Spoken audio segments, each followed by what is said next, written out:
ማረፊያውም እየሄደች ታለቅሳለች። ከዛም ይዘን እናመጣታለን። በከፍተኛ የሀዘን ስሜት ውስጥ ነው ማዘር ያለችው እስካሁን። ከዛ ውስጥ መውጣት አልቻለችም። በቃ እኛ ቤት ስንመጣ ታዋራናለች፣ የተረጋጋች ትመስላለች። ነገር ግን ወጣ ስንል ታነባለች። ጠፍታም እንደዚሁም ወደ መቃብር ስፍራ ሄዳ ስታለቅስ ሰዎች ናቸው ወደ ቤት የሚያመጧት። ሙሉ ነገራቸው ያለልኝ ንብረት ያለልኝ ገንዘብ እስከዛሬ ድረስ በእጃቸው ነው ያለው። ይኸውልህ አሁን እኛ ያለልኝ ንብረት አናውቅም፣ ያለልኝን ገንዘብ አናውቅም። ሙሉ በእጃቸው ነው ያለው። ሙሉ አለልኝ ከሞተ በኋላ ሙሉ ንብረቱን የሚያስተዳድሩት፣ ቤቱ የሚያድሩት፣ የቤቱን ክራይ ጭምር የሚወስዱት የልጅቱ ቤተሰቦች ናቸው። ያን ተጠቅመው ሂደቱን ሊቀለብሱ ይችላሉ። አሁን ሲጀመርም አለልኝ የተገደለው እኮ በዓላማ ነው። መግደል ሀብት ንብረቱን መውረስ ነው። ሲፈረድባቸው እኮ ስቀዋል። 16 ዓመት እኮ ተብሎ ሲፈረድ ሚስቱ ስቃለች። ስለዚህ እዛም ሆኖ የሚያሰሙት መልእክት አለ። አንዳንድ ሩመሮችን እንሰማለን ከማረሚያ ቤት ነገ ነፃ እንወጣለን በይግባኝ የሚል ፉከራ አላቸው። ክራይ ይቀበላሉ የቤቱን። እስከዛሬ ከሞተ ጊዜ ጀምሮ ከመሞቱ በፊት ነው መቀበል የጀመረችው። መኖሪያ ቤት ውስጥ እህትየዋና እናትየዋ አሁንም ያድራሉ፣ ይኖራሉ በመኖሪያ ቤት ውስጥ። እኔ እንደ ግለም እንደ ቤተሰብም ሲናገር የታሰበ አንድ ትልቅ ሴራ መግደላቸው ሳያንስ በባጃጅ ነው ወስደው ኤሌክትሪክ ፖል ላይ መስቀላቸው በራሱ እኮ አሰቃቂ ግድያ እኮ። ገለው አልገደልንም ብለው እስከ 40 ቀን መታሰቢያ ድረስ ፖሊስ እስኪይዛቸው ድረስ መኖሪያ ቤት ውስጥ ጫት እየቃሙ መጠጥ እየጠጡ እንደገና ደግሞ እየጨፈሩ አይኗ እስኪጠፋ ድረስ ስታነባ በነበረች እናቴ ላይ እኮ ምላሷን ያወጣች እናት ልጅ እኮ ባሉበት እዚሁ እንዲታይ ስለምንፈልግ ለው የኢትዮጵያ ሕዝብ ከኛ ጎን ሆኖ ድጋፉን እንዲሰጥ እኔ አደራ እላለሁ። ከዛሬ ዓመት ከ8 ወር ከ9 ወር ገደማ አካባቢ በኢትዮጵያ የእግር ኳስ ታሪክ ውስጥ ትልቅ ተስፋ ሰጪ የሆነ ተጫዋች ነው የተባለለት ተጫዋች አለልኝ አዘነ እጅግ በጣም ባልተጠበቀ መልኩ ሕይወቱ የማለፉ ነገር የብዙዎቻችንን ልብ የሰበረ ያስደነገጠ፣ ብዙዎቻችንንም ያሳዘነ ጉዳይ ነበረ። እዚህ አሳዛኝ ጉዳይ ላይ ታዲያ ልጁን ተጫዋቹን የገደሉት የገዛ ቤተሰቦቹ ናቸው ተብሎ የገዛ ቤተሰቦቹ መታሰራቸው መሰማቱ ደግሞ በጣም አስደንጋጭ ጉዳይ ሆኖ ነበር። ይህ በእንዲህ እንዳለ ከቀናት በኋላ ፖሊስ ባደረገው ምርመራ ቤተሰቦቹ ከወንጀሉ ነፃ መሆናቸውን አረጋግጦ ቤተሰቦቹን ከለቀቀ በኋላ ጉዳዩ የተፈጸመው በሕገ እግዚአብሔር በቤተ ክርስቲያን ስርዓት ባገባት ባለቤቱና በባለቤቱ ቤተሰቦች መሆኑ መሰማቱ ደግሞ ሌላ አስደንጋጭ ጉዳይ ሆኖ ነበር የመጣው። በፍቅር ህይወታቸው ወደ 8-9 ዓመት አካባቢ አብረው እንደኖሩ የሚነገርላቸው መጨረሻ ላይ ደግሞ በቤተ ክርስቲያን ስርዓት ላልከዳሽ ላትከጂኝ፣ ብትቸገር ብትቸገር፣ ብታጣ ብትነጣ፣ ብትታመም ላልከዳሽ ተባብለው ባገባት ሚስቱ እንዲህ ያለው ጉዳይ መፈጸሙ ነበር በጣም አስደንጋጭ የሆነው ጉዳይ። ታዲያ ይሄ ጉዳይ ውሎ አድሮ በጣም ሲመላለስ በፍርድ ቤት ሲመላለስ፣ ህዝቡም ደግሞ የፍርድ ቤትን የመጨረሻ ውሳኔ ሲጠብቅ ቆይቶ የዛሬ ዓመት አካባቢ ይህንን ጉዳይ በተመለከተ ጥፋተኞች የተባሉት ባለቤቱና የባለቤቱ እህት ባል 15 ዓመትና በ16 ዓመት እንዲቀጡ ተወስኗል። ይህንን ውሳኔ በተመለከተ ቤተሰብም ይግባኝ ለመጠየቅ የራሱን ሂደት ሄዶ ነበር። አሁን ደግሞ ተከሳሾችም ይግባኝ ጠይቀው ነበር። ከዚህ ይግባኝ ጋር ተያይዞ አሁንም ያለልኝ አዘነ ቤተሰቦች አሁንም ሌላ ሴራ እየተሰራብን ነው፣ ሌላ ያልተገባ ነገር እየተፈጸመብን ነው፣ ህዝብ ይወቅልን፣ ይህንን ጉዳይ ህዝብም መንግስትም የሚመለከታቸው የህግ አካላትም ይስሙልን፣ ህዝብ ይወቅልን ሲሉ ወደኛ መጥተዋል። በቀጥታ የስልክ መስመር የአለልኝ አዘነን ታላቅ ወንድም አሸብር አዘነን አግኝቼዋለሁ። ምንድን ነው የተፈጠረው? ምንድን ነው የተከሰተው? አለልኝ ካለፈ በኋላ ቤተሰቦቹ እናት አባቱስ እንዴት ናቸው? የሚሉና ሌሎችንም ጉዳዮች በተመለከተ በቀጥታ የስልክ መስመር አግኝቼው ከሱ ጋር ቆይታ አድርጌያለሁ። ይህን እንድትከታተሉልን ከወዲሁ ልጋብዞ ወድጄ ነው። ወደ መሰናዷችን ከመሄዳችን በፊት ግን አንድ ጊዜ ሚዲያን ሼር፣ ላይክ፣ ሰብስክራይብ አድርጋችሁ እያበረታችሁ ወደ 100 እንድንደርስ እንድታደርጉን ከወዲሁ በትህትና እንጠይቃለን። ሰብስክራይብ ስለምታደርጉንም እጅግ በጣም ከልብ አድርገን እናመሰግናለን። ክብር ይስጥልን፣ ክበሩልን።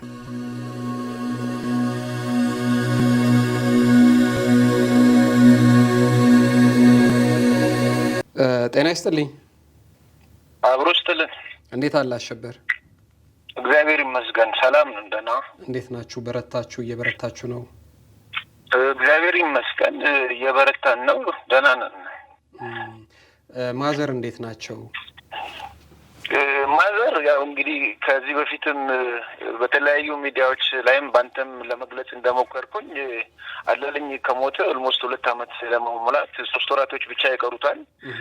ገበያ ወጥታ ነግዳ አትርፋ የራሷን ሸምታ የምትኖር እናታችን ከሱ ሞት በኋላ ቤት ከገባች ሰነባብታለች።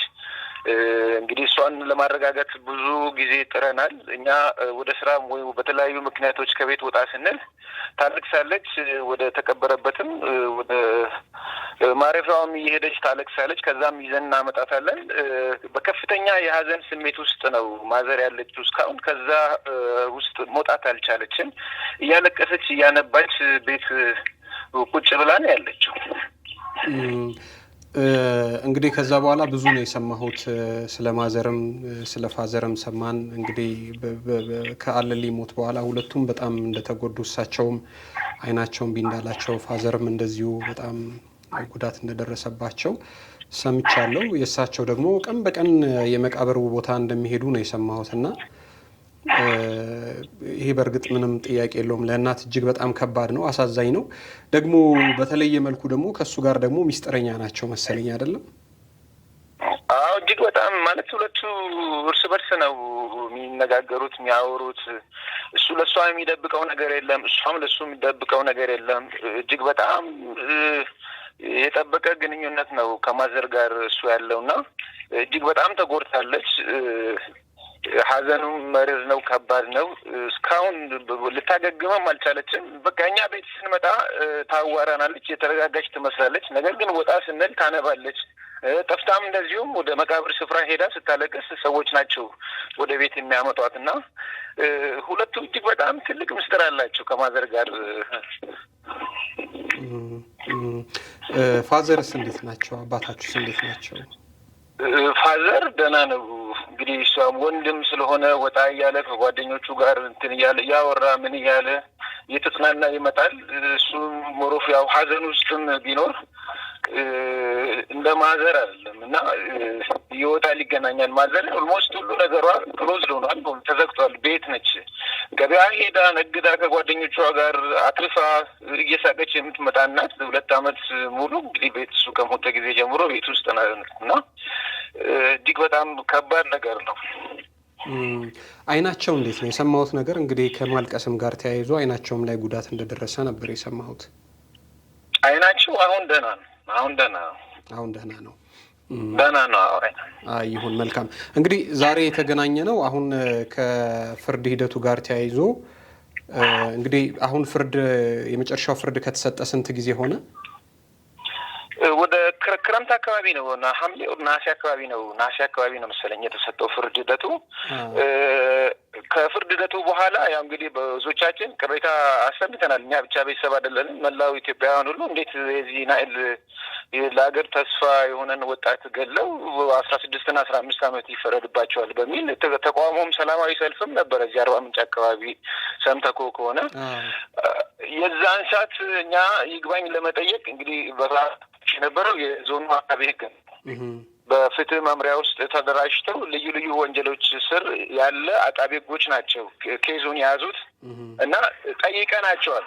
ማለት ይግባኝ መጠየቅ እንችላለን ወይ፣ የህግ ክፍተት ካለም ፍርዱ ላይ መጠየቅ እንችላለን ወይ ብለን ስንጠይቅ ቆይ እስኪ እኛ እንደ ቲም እንደ ቡድን ተነጋግረን ያለውን ሁኔታ ለእናንተ እንነግራቸዋለን፣ የሚያስጠይቅ ከሆነ እንጠይቃለን፣ የማያስጠይቅ ከሆነ ያለውን ነገር እናወራለን ብለው ነግረውናል። ምክንያቱም እኛ ቅጣት ማክበጃ ለፍርድ ቤቱ ያቀረብነው በሙሉ ተቀባይነትን ስላገኘ ለእኛ ይሄ ትልቅ ድል ነው፣ እንደ ትልቅ ድል እንወስዳለን 16 እና 15 ዓመት። ምክንያቱም ሁሉ ነገር በተቀነባበረ ሁኔታ ነገሮች እንዳይታወቁ ግድያውን ቢሆን በቤተሰቦች ዘንድ የተፈጠረ ስለሆነ የሚስት እህትና እህት ባል አንድ ላይ በጋራ ሆነው የወሰዱት ውሳኔ ስለሆነ ሂደቱን እጅግ በጣም አዳጋች አድርገዋል እና ይሄ ከዜሮ ተነስተን ለዚህ ትልቅ ድል መድረሳችን ለእኛ ትልቅ ነገር ነው።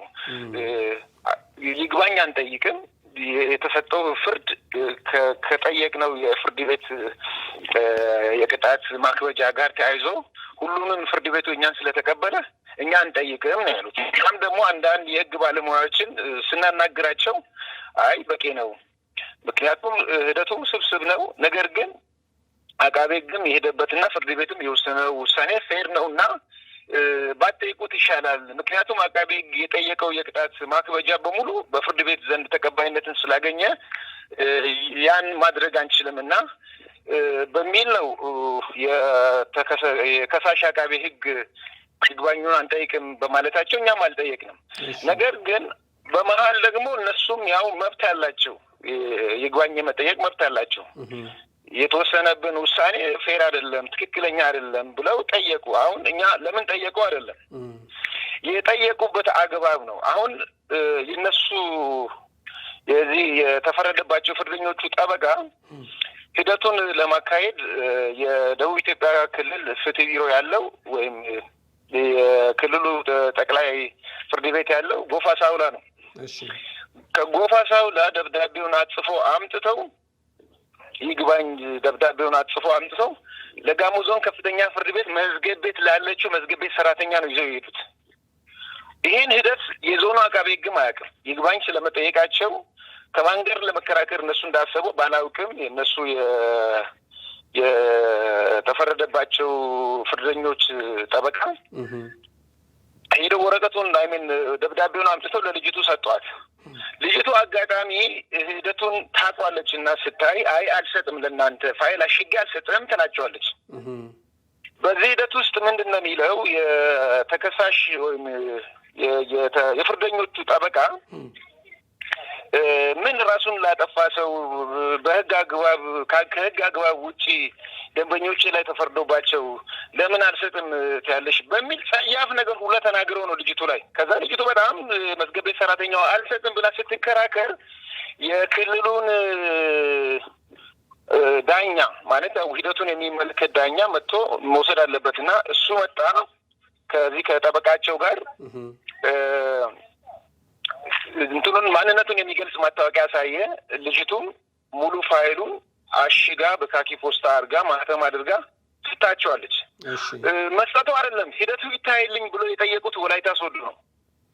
የክልሉ ሰበር ሰሚ ችሎት ወላይታም ይታያል፣ አርባ ምንጭም አለ፣ ዲላም አለ፣ ጂንካም አለ።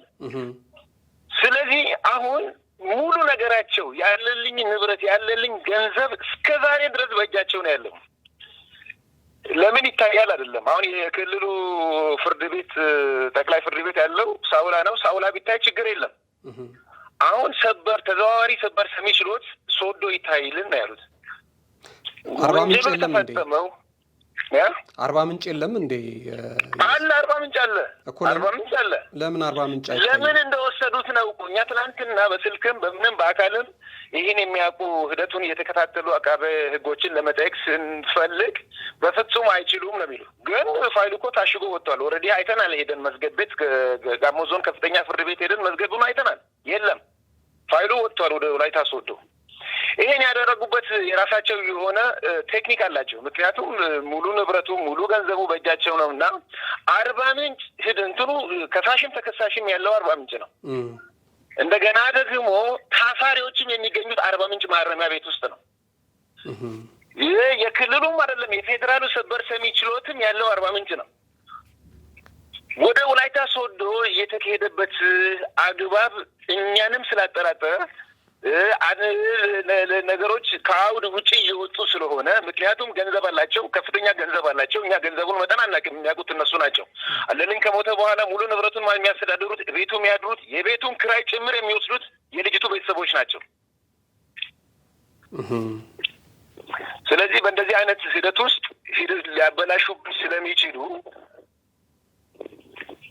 ሊያበላሹብን ስለሚችሉ እኛም ለሚመለከታቸው እዚህ ክፍለ ከተማም የከተማም ፍትህ ቢሮ ኃላፊዎች ጋር ትላንት ተነጋግረናል። ሊሆን አይችልም የሚል ነገር ነው የሰጡት። ግን ማህደሩ ወጥቷል። በቀን 13 ይታያል ነው የሚሉት። አሁን 13 ማለት ሰኞ ማክሰኞ አላውቅም፣ በ13 ይታያል ነው የሚሉት። የሚታየውም ወላይታ ሶዶ። ስለዚህ አሁን የዚህ የህግ ሂደት ከአርባ ምንጭ ተነስቶ ወደ ወላይታ ሶዶ ሄዷል ማለት ነው። ምንድን ነው አሁን እኔ ያልገባኝ፣ አንደኛ በህግ አግባብ ያንን ማድረግ ይቻላል ወይ? ምናልባት አርባ ምንጭ ላይ መከናወን የማይችል የህግ ሂደት ኑሮ ነው ወይንስ ደግሞ አንተ እንዳልከው ሌላ ነገር ታስቦ ነው ወደ ወላይታ ሶዶ እንዲሄድ የተደረገው? ይሄን አሁን እንትኑ ሂደቱ ወደ ወላይታ ሶዶ እንዲሄድ ያደረገው የነዛ የፍርደኞቹ ጠበቃ ነው። ምክንያቱም እዚህ ሰው አይንና ጆሮውን ከሱ አይነቅልም።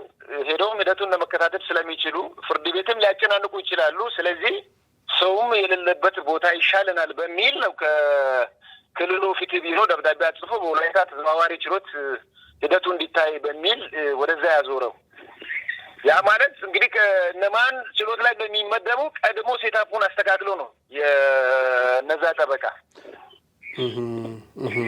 ስለዚህ ያ ፍጹም ሊሆን አይችልም። ከዚህ ከዋጅፎ ወደዚህ ዋጅፎ እንግዲህ ጋሞ ዞን ውስጥ ነው። ከዛ ወደዚህ የተከናወኑ ኩነቶች ካሉ በፍርድ ቤት እዚሁ ባለው ፍርድ ቤት ነው መታየት ያለበት። ስለዚህ እናንተ አሁን ይሄንን በተመለከተ ቅሬታ አላሰማችሁም? ቅሬታ አላስገባችሁም? የእናንተ ቅሬታ እንዴት መሰለ፣ ቅሬታውን እኛ ያሰማነው እዚህ ልክ እኛ በምንኖርበት ክፍለ ከተማ ላለው አስተዳዳሪ አሳውቀናል። አስተዳዳሪውም ከዚህ ከፖለቲካ መሪዎች ጋር ሆኖ የከተማውን ፍትህ መምሪያ አናግረናል ብለዋል። ሊሆን አይችልም ነው የሚሉት። እንደገና ደግሞ ከዛም ባለፈ ከፍ እያለን ከንቲባችንን የምናናግር ይሆናል። በፍጹም ሊሆን አይችልም አሉ። ሂደቱን እኮ የያዙ አቃቤ ሕጎቹ እኮ ምንድን ነው ያሉት? በፍጹም ከዚህ ወደዛ ሊሄድ አይችልም ነው የሚሉት። ነገር ግን መዝገቡ ታሽጎ ወደ ወላይታ ሶዶ ከዛ በመጣ ዳኛ አማካኝነት በተከሳሽ ወር የፍርደኞች ጠበቃ ባለበት ተሰጥቶ ይዞ ሄደዋል። እንትኑን ራሱን የሚገልጽ መታወቂያ አሳይቶ ሂደቱ በወላይታ ሶዶ ተዘዋዋሪ ችሎት እንዲታይ። ስለዚህ አሁን እናንተ የምትጠረጥሩት ይሄ ጉዳይ ከአርባ ምንጭ ይሁነኝ ብሎ ወደ ወላይታ ሶዶ የተኬደው የተፈረደውን ፍርድ በይግባኝ አማካኝነት ለማስቀነስ እየተሰራ ነው። ገንዘብ የማያደርገው ነገር የለም። ይኸውልህ አሁን እኛ ያለልኝ ንብረት አናውቅም፣ ያለልኝን ገንዘብ አናውቅም። ሙሉ በእጃቸው ነው ያለው ሙሉ። ስለዚህ ያን ተጠቅመው ሂደቱን ሊቀለብሱ ይችላሉ። አሁን ሲጀመርም አለልኝ የተገደለው እኮ በዓላማ ነው። መግደል ሀብት ንብረቱን መውረስ ነው። በዓላማ እስከገደሉ ድረስ ከዚህ ሂደት ውስጥ የተፈረደውን ሲፈረድባቸው እኮ ስቀዋል። 16 ዓመት እኮ ተብሎ ሲፈረድ ሚስቱ ስቃለች። ያም 15 ዓመት ጽኑ እስራት ተብሎ በሚፈረድበት ጊዜ ገዳዩም ስቋል ሎንጎ ሉቃስ። ስለዚህ እዛም ሆኖ የሚያሰሙት መልእክት አለ። አንዳንድ ሩመሮችን እንሰማለን ከማረሚያ ቤት ነገ ነፃ እንወጣለን በይግባኝ የሚል ፉከራ አላቸው። ስለዚህ እነዚህ ሰዎች እኮ ዝም ብሎ ለሚፎክሩት ወይ ያዙት ሰው አለ፣ ወይ ያስቀምጡት ነገር አለ፣ ወይ የዚህ ልጅ ገንዘብ አለ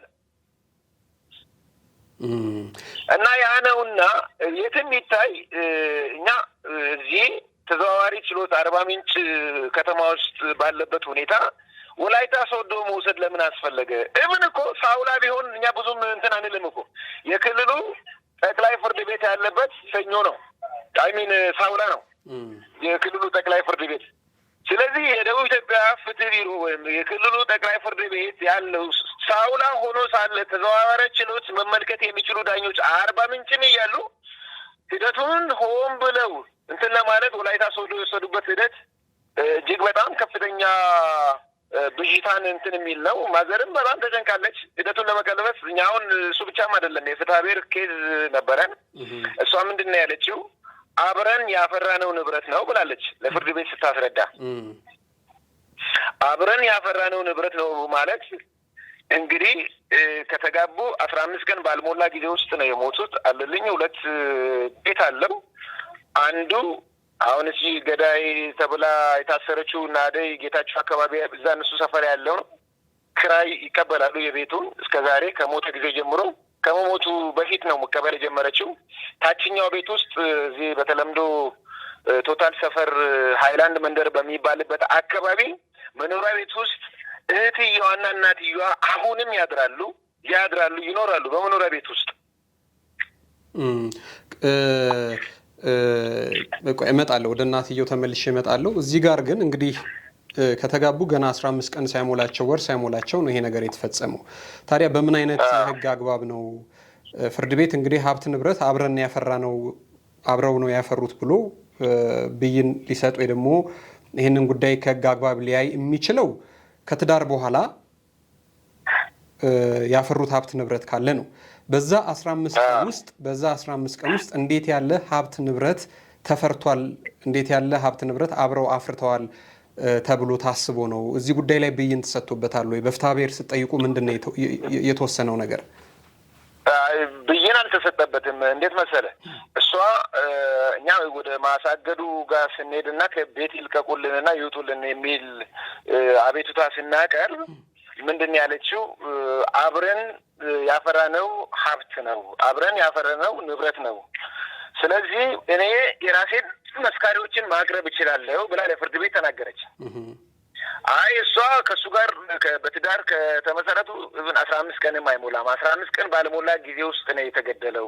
እኛም ከሷ በፊት እሱ ያን ቤትና ሀብት ንብረቱን ማፍራቱን የሚያውቁ የእሱ ጓደኞችም ያጋዙ ደላሎችም ስላሉ የእኛም የምስክርነት ቃል ይደመጥ ነው። እሷም ማስረጃ አድርጋ ያቀረበችው አሁን ሲገደል የነበረችው የገዳዩ ሚስት የሷ እህት ገሬዚት የምትባላለች። እንደገና ወንድሟን ህይወት በቀለም ይባላል። አሁን ሌላ ወንድምም አለ። ቤተሰብን የሰበሰበችው ማስረጃዎችን እኮ እናያለን። ፍርድ ቤት ያው ቀጠሮ እየሰጠን እንትን ይላል እንጂ ለመመስከር መጥተዋል። አብሮ ስለማፍራታቸው ለመናገር ከሷ ወገንም መጥተዋል። ግን ፍርድ ቤት ብይን አልሰጠም። የሰውን የምስክርነት ቃል ለመስማት ነው ቀጠሮ የሰጠን። በዚህ ሂደት ውስጥም እኮ እሷ የምታወራው ነገር አለ እኮ ቁርባኑን የዛን ሰዓት አደረግን እንጂ እኮ ከተጋባን ቆየን ብላ እኮ ለፍርድ ቤት ቃል ሰጥታለች እኮ የፍትሐ ብሔር ኬዝ ላይ። አይ ምንም ይሄ እኮ እንግዲህ ፍርድ ቤት ተጋብተዋል ብሎ ሊይዝላቸው የሚችለው እንግዲህ ህጋዊ የሆነ የጋብቻ ሰርተፍኬት ሲያመጡ፣ ካልሆነ ደግሞ ምናልባትም ከ6 ወር በላይ አንድ ቤት ውስጥ አብረው መኖር ጀምረዋል ብለው ምናልባት ሊያስመሰክሩ ከቻሉ ነው። ያም ቢሆን ግን እንግዲህ ምስክር አለ። የምስክሮች እናንተ ምስክር ይደመጣል፣ የእነሱ ምስክር ይደመጣል። አሁን ምስክር ለማድመጥ ነው ቀጠሮ የተሰጠው ወይስ በምን ሂደት ላይ ነው ያለው? ይሄኛው ምስክር ለማድመጥ ቀጠሮ ከሰጡን በኋላ በአጋጣሚ ፍርድ ቤቱ እየታደሰ ነበረና ፍርድ ቤቱ እድሳት ላይ ስላለ ተለዋጭ ቀጠሮ እንስጣችሁ በሚል ነው በሰዓቱ ህዳር 24 ቀጠሮ ሄደን የቀጠሩን ማለት ነው። ስለዚህ አሁን በቀጠሮ ነው ያለው። ይሄ በቃ እሱ ሂደቱ በቀጠሮ ነው ያለው። ይሄን በፍትሐ ብሔር ሂደት ላይ ነው ያለው።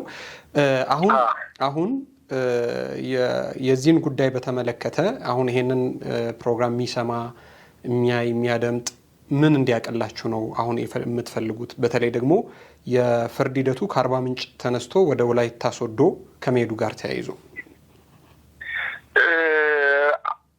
አሁን አንድ ነገር መናገር እፈልጋለሁ። የታሰበ አለ የሚል እምነት አለን እኛ እንደ ቤተሰብም፣ እኔ እንደ ግለም እንደ ቤተሰብም ሲናገር የታሰበ አንድ ትልቅ ሴራ አለ። ምክንያቱም ተዘዋዋሪ ችሎት አርባ ምንጭ ባለበት ወንጀሉ የተፈጸመበት ተከሳሽም ከሳሽም ያለበት ታሳሪዎችን በአርባ ምንጭ ማረሚያው ቤት ውስጥ እያሉ ሂደቱን ወደ ወላይታ ሶዶ መውሰድ ለምን አስፈለገ ነው። ስለዚህ የታሰበ ነገር አለ ብለን እኛ እናምናለን። ሌላ ሴራ አለ ብላችሁ ነው የምታስቡት? ሌላ ሴራ አለ ሂደቱን ለመቀልበስ። ምክንያቱም እጅግ በጣም የተደራጁ ናቸው። አይደለም ይሄን እንትኑን ይግባኙን ተውና ወንጀሉን ሲፈጽሙ እንኳን ሌላ ሰው ከውጭ ሳያስገቡ ቤተሰብና ቤተሰብ ሆኖ የጨረሱበትን ሁኔታ ስታ ያለልኝ ኬዝ ከሌላው እንትን የሚል እኮ አይደለም። አሁን በቀደም በአሰቃቂ ሁኔታ ህፃን ልጁን ገሎ ሽንት ቤት እኮ የጣለው ሰውዬ የሞት ፍርድ ፈርዶበታል እኮ። ያለልኝ ደግሞ ከዛም በላይ ዘግናኝ ነው። በመኖሪያ ቤት ውስጥ ደብድበው ገለው መግደላቸው ሳያንስ በባጃጅ ነው ወስደው ኤሌክትሪክ ፖል ላይ መስቀላቸው በራሱ እኮ አሰቃቂ ግድያ እኮ ነው። ስለዚህ ግድያውን የፈጸሙት የቤተሰብ አባላት ስለሆኑ ሚስጥር እንዳወጣ ተዳፍሮ እስከ 40 ቀን መታሰቢያ ድረስ ቆይተው ተይዞም በፖሊስ መጨረሻ ላይ እውነቱ ቢወጣም አሁን ያን ለመቀልበስ የሚካሄድበት ሁኔታ አለ። ሂደቱን ለምን እኛ እዚህ አርባ ምንጭ አንከታተለው? ለማን ነው ሶዶ ወላይታ ሶዶ ተኪዶ ማን ባለበት ቦታ ነው የሚከራከሩት? ታሳሪዎቹ እዚህ ናቸው። እነሱም ጠበቃ እዚህ አርባ ምንጭ ሰው ነው። ጉዳዩን የያዘው አቃቤ ሕግም ከሳሽም ተከሳሽም ያሉት እዚህ ናቸው። እና አንድ ትልቅ የታሰበ ሴራ አለ ብለን ስለምናምን ሂደቱ በአፋጣኝ እነሱም ፍርደኞቹ ባሉበት ከሳሽም ተከሳሽም የሟች ቤተሰቦችን ባሉበት እዚሁ እንዲታይ ስለምንፈልግ ነው የኢትዮጵያ ሕዝብ ከኛ ጎን ሆኖ ድጋፉን እንዲሰጥ እኔ ያደራ እላለሁ። መልካም። አዎ እንግዲህ ይህንንም ጉዳይ ከእናንተው ጋር እየተከታተልን ምን ላይ ደረሳችሁ እያልን የምንጠይቅ ይሆናል። እንግዲህ ያለልኝ ጉዳይ እንዳየኸው እንደሰማኸው ነው። በጣም ብዙ ሰው ነው የተከፋው፣ በጣም ብዙ ሰው ነው ያዘነው። ሀገርም ነው እንግዲህ በሱ ጉዳይ ሀዘን የገባት። ይህንን ጉዳይ እንደዚሁ በቀላል እኛ ምንተው አይመስለኝም። እለት እለት እየተከታተልን ምን ላይ ደረሳችሁ እያልን የምንጠይቃችሁ ይሆናል ማለት ነው።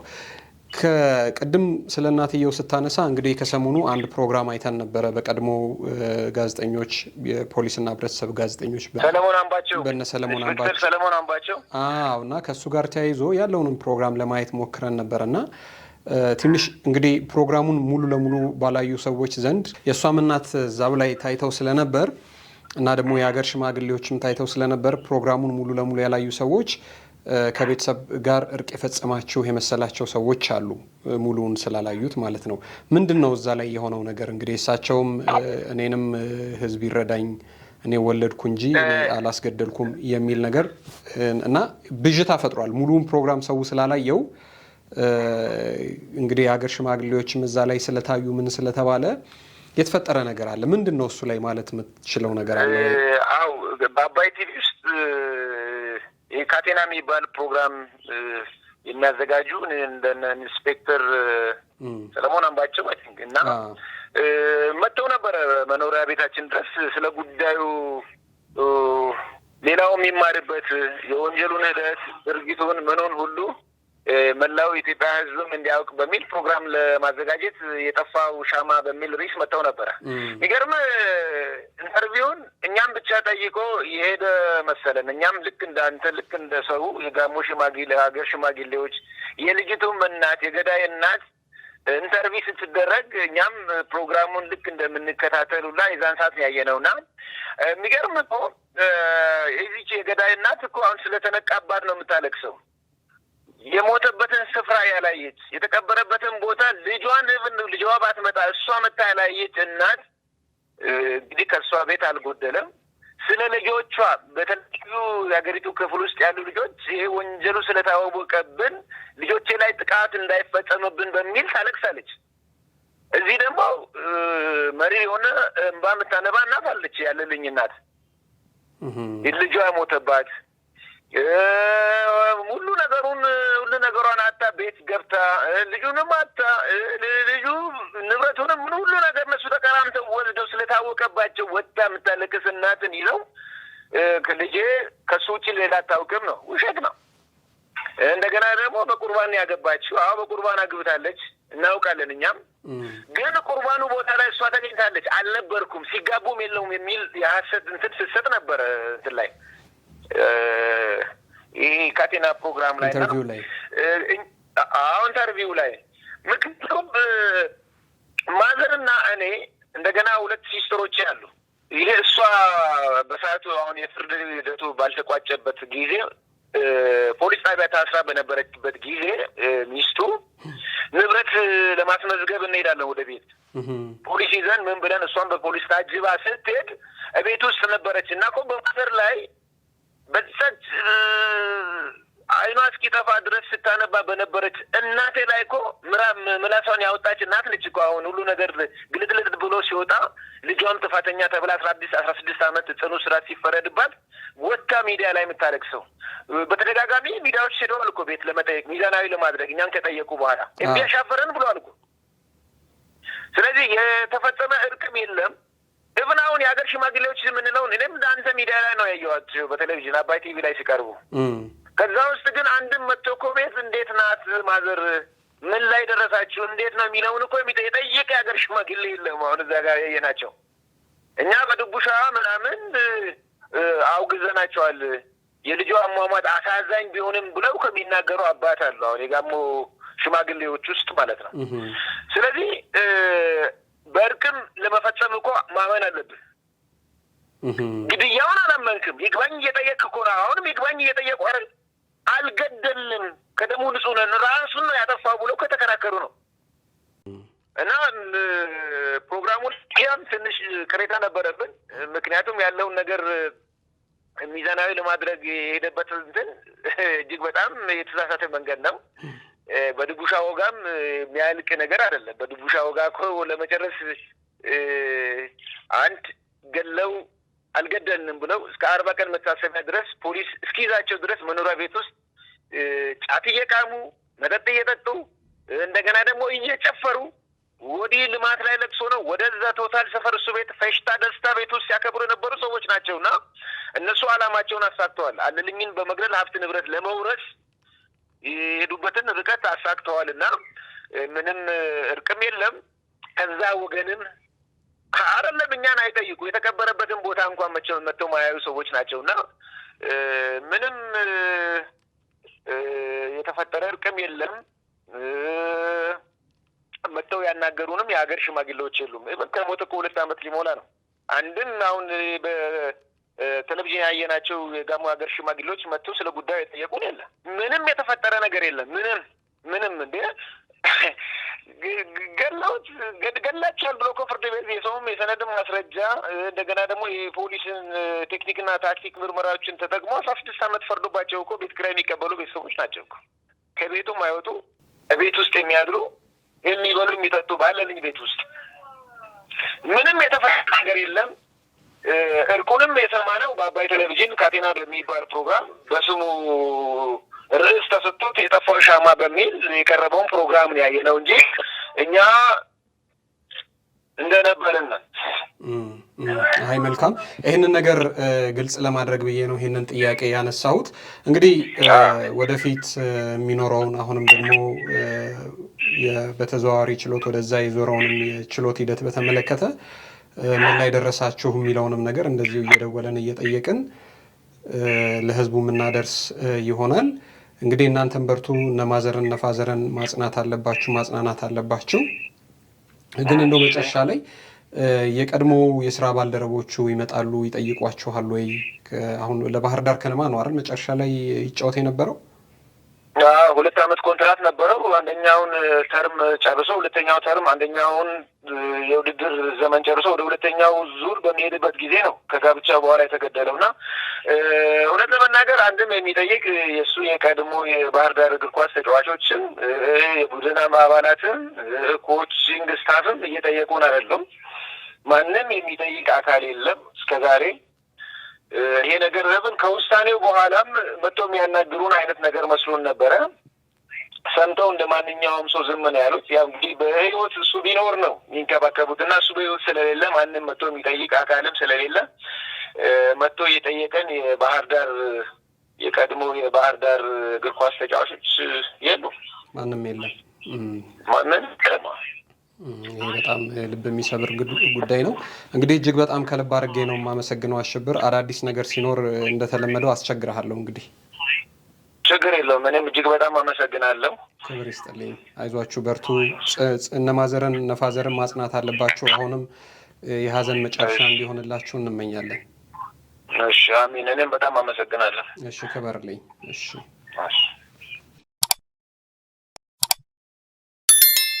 የተወደዳችሁና የተከበራችሁ የጊዜ ሚዲያ ቤተሰቦች እንግዲህ ከአለልኝ አዘነ ቤተሰቦች ጋር ያደረግነው ቆይታ ይህንን ይመስል ነበረ። እንደሰማችሁት ነው። እነሱ እንግዲህ ተከሳሾች ወይ ደግሞ ፍርደኞች ይግባኝ ማለት መብት አላቸው። ይግባኝ ማለት መብታቸውን ተጠቅመው ግን ደግሞ አሁን እነሱ እንደሚሉት በዚህ በተዘዋዋሪ ችሎት አርባ ምንጭ የነበረውን ወደ ወላይታ ሶዶ ወስደውታል። ጉዳዩ ወላይታ ሶዶ እንዲታይ የተደረገበት የራሱ የሆነ ሌላ ሴራ ሌላ ምክንያት አለው እያሉ ነው። እንግዲህ ቀጣይ ደግሞ ምንድነው የሚፈጠረው የሚለውን ነገር እየተከታተልን ወደ እናንተ ማምጣት እንወዳለን ማለት ነው።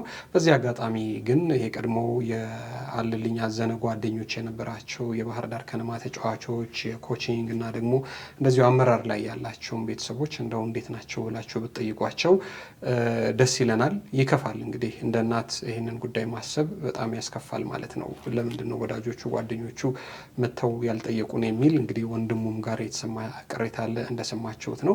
የሆነ ሆኖ ግን እናንተ የጊዜ ሚዲያ ቤተሰቦች አሁንም አብራችሁን ስለቆያችሁ እጅግ በጣም ከልብ አድርገን እናመሰግናለን። መሰናዷችንን ከመጨረሳችን በፊት አንድ ጊዜ አሁንም ጊዜ ሚዲያን ሰከንድ ወስዳችሁ ላይክ፣ ሼር፣ ሰብስክራይብ፣ ኮሜንት እያደረጋችሁ ብታበረቱን ደስ ይለናል። ይህንን ብታደርጉልን እጅግ በጣም ደስተኞች ነን። አብራችሁን ስለቆያችሁ እጅግ በጣም ከልብ አድርገን እናመሰግናለን። ክብር ይስጥልን፣ ክበሩልን።